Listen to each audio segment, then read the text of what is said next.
Mesdames et messieurs, nous recevons aujourd'hui Vladimir Kachkov, un colonel du GRU, officier de renseignement militaire, une personnalité publique titulaire d'un doctorat en sciences militaires. Bonjour Vladimir Vlachkevitch. Vladimir Vassilievitch, je sais que vous avez été entre autres le principal chercheur du Centre d'études de défense et de stratégie de l'état-major des forces armées. Compte tenu de votre expertise, que pensez-vous du phénomène coronavirus ? C'est exactement sous cet angle que vous devez l'examiner, pas du point de vue de la santé publique, ni de l'épidémiologie, etc. Le phénomène coronavirus, qu'il considère à tort comme une pandémie, doit être examiné du point de vue des puissances mondiales, religieuses, politiques, financières, économiques et nationales. Le phénomène du coronavirus, la soi-disant pandémie, et laissez-moi vous dire qu'il n'y a pas de pandémie, ce n'est qu'un mensonge,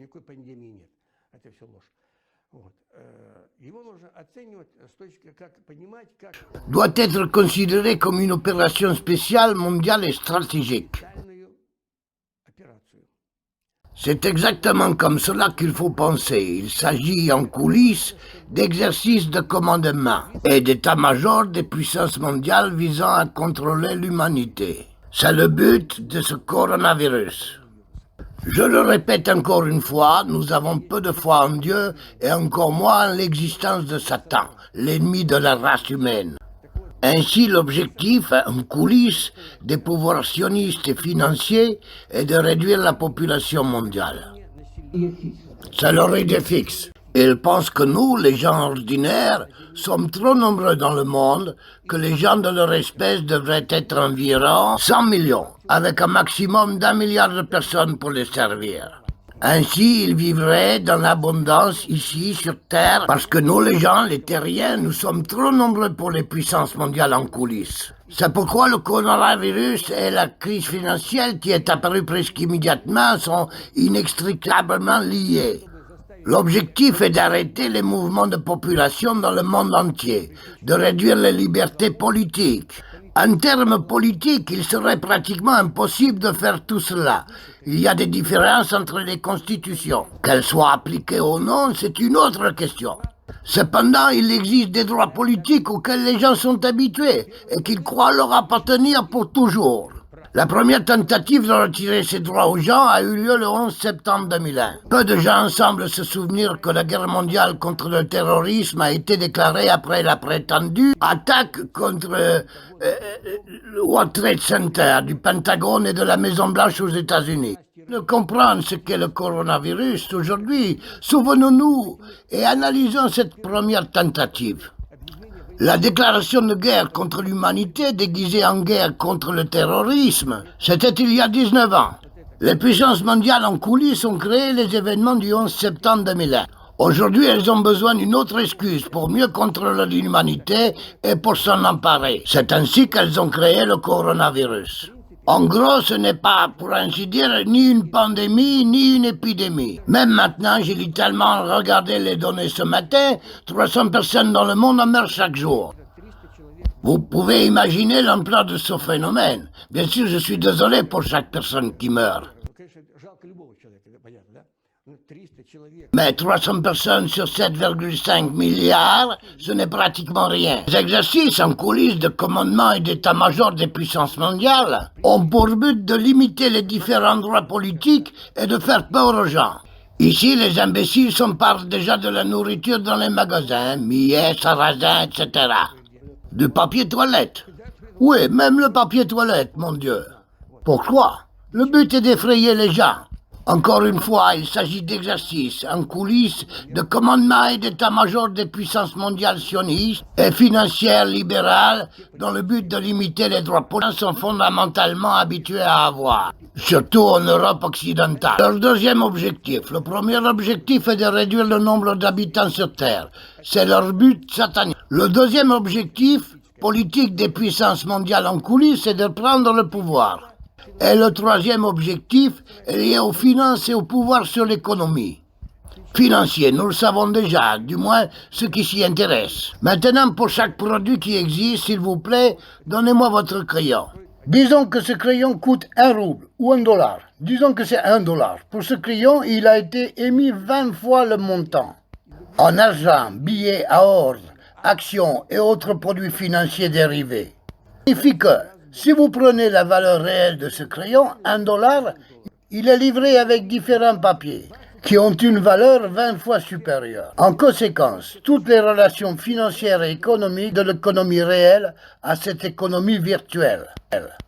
C'est une bulle financière qui existe maintenant et qui englobe, je pense, 1 quadrillion ou 200 trillions de dollars. C'est une bulle financière totale qui doit être dégonflée. Il y a quelques jours, en février je crois, le système de la Réserve fédérale, FRS, a introduit un taux d'intérêt de 0% sur les dépôts. Maintenant, dans de nombreux pays, c'est même un taux d'intérêt négatif. C'est-à-dire que vous déposez 100 dollars et vous obtenez 90 ou 95 dollars. Mais au moins, vous ne perdez pas tout. Ainsi, nous obtenons déjà des actifs sur les dépôts. Cette richesse doit être dégonflée. Comment sera-t-elle dégonflée? Encore une fois, à travers cette internationalisation artificielle. Nous voyons que l'économie s'est effondrée. C'est clair. En conséquence, nous ne pouvons pas satisfaire votre demande intérieure, comme nous le faisions auparavant. Vous devez vous serrer la ceinture, etc. C'est maintenant un moment très important. Notez que cela a soi-disant commencé en Chine, même si les Chinois sont maintenant catégoriques et affirment que le coronavirus a été créé artificiellement. Il a une origine artificielle. Cela a déjà été prouvé scientifiquement. Bien sûr, dans chaque virus, vu qu'il s'agit du type de micro-organisme le plus simple, pour autant que je me souvienne, des mutations peuvent se produire. Mais elles sont de nature accidentelle. Et quand vous prenez la molécule d'ARN et non d'ADN, ils ont de l'ARN, et qu'il y a une partie du génome qui a clairement été découpée et une autre insérée à sa place, et cela se produit 3 ou 4 fois, il est parfaitement évident que les scientifiques chinois l'ont compris.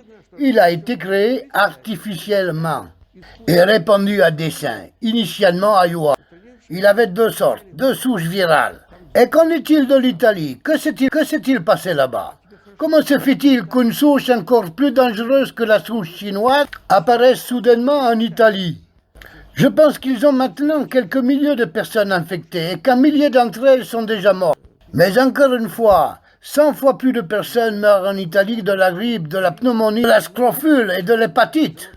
Mais nous ne parlons pas de cela. Au lieu de cela, on nous sert une propagande d'information politique spéciale. Une propagande psycho-informative. Opération psycho-informative spéciale des médias mondialistes qui, en coulisses, sert les sionistes, qui créent maintenant cette terreur. C'est pourquoi nous devons faire face à ce phénomène comme nous le ferions pour une opération spéciale sous forme d'exercice de commandement et d'état-major. Maintenant, ils sont en train d'observer qui obéit et qui... En Chine, ils ont introduit des mesures strictes. Mais ensuite, le camarade Xi est allé à Wuhan et a mis à leur place la faction du parti pro-américain qui a pris cette route. En Chine, tout n'est pas parfait. Ils ont, appelons-les ainsi, une faction pro-chinoise, patriotique, qui nous est assez proche, qui est associée à Xi Jinping. Et il y a évidemment d'ex-membres du Komsomol, pro-américains, qui sont axés sur l'argent. Et ils ont bien sûr essayé d'utiliser le coronavirus à Wuhan pour obtenir certains avantages économiques et politiques. Le camarade Xi les a tous réunis à leur place et par conséquent, c'en était fini du virus en Chine. Et ensuite, cela a commencé en Europe. Par conséquent, en tant que service de renseignement militaire, nous nous demandons qui? C'est évident. Et où? Ce qui est également évident. L'Europe et la Chine sont 2 adversaires géoéconomiques des États-Unis. Et c'est là qu'ils ont injecté ce virus. Ce virus a également une 4e dimension, la dimension économique. La première est d'ordre religieux sur Terre, réduction des effectifs. La deuxième est un contrôle politique sur l'humanité. La troisième est la défaite. La deuxième est d'établir un contrôle politique sur l'humanité. La troisième est la déflation financière de cette gigantesque bulle financière. Et la quatrième dimension est l'élimination de leur concurrence géoéconomique. Voilà mon point de vue, celui d'un officier du Centre de défense et d'études stratégiques de l'état-major général des forces armées. C'est mon évaluation de l'épidémie actuelle. Vladimir Vasilevitch, vous avez parlé avec clarté, vous l'avez exposé de manière militaire. Pouvez-vous nous donner des prévisions pour l'avenir proche qui concerne le coronavirus? Oui. À votre avis, quels sont les pays qui pourraient s'attendre à des pressions dans un proche avenir? La Russie, bien sûr. Ce sera sûrement la Russie. Parce que pour l'Amérique, la Russie n'est pas un concurrent économique. Maintenant, les efforts des puissances mondiales en coulisses se concentrent principalement sur la perturbation de la Chine et de l'Europe occidentale. Et la Russie est leur cible à double titre. Ils veulent réduire le nombre de nos populations et nettoyer le territoire. C'est encore à venir. Oui. Bien sûr, nous aimerions connaître votre avis sur un plan d'action pratique, sur la manière d'agir, sur la manière de se protéger. Avez-vous quelques recommandations à nous faire? Peut-être que ce n'est pas votre domaine d'expertise, mais peut-être pourriez-vous nous dire quelque chose. Je ne suis évidemment pas épidémiologiste, mais on pourrait dire que je suis parasitologue, car il faut l'être pour comprendre. Les structures du pouvoir en Russie, je parle donc en tant que médecin militaire, épidémiologiste et parasitologue, tant que nous ne serons pas capables de nous débarrasser de nos parasites internes qui nous gouvernent, nous ne pourrons pas nous attaquer.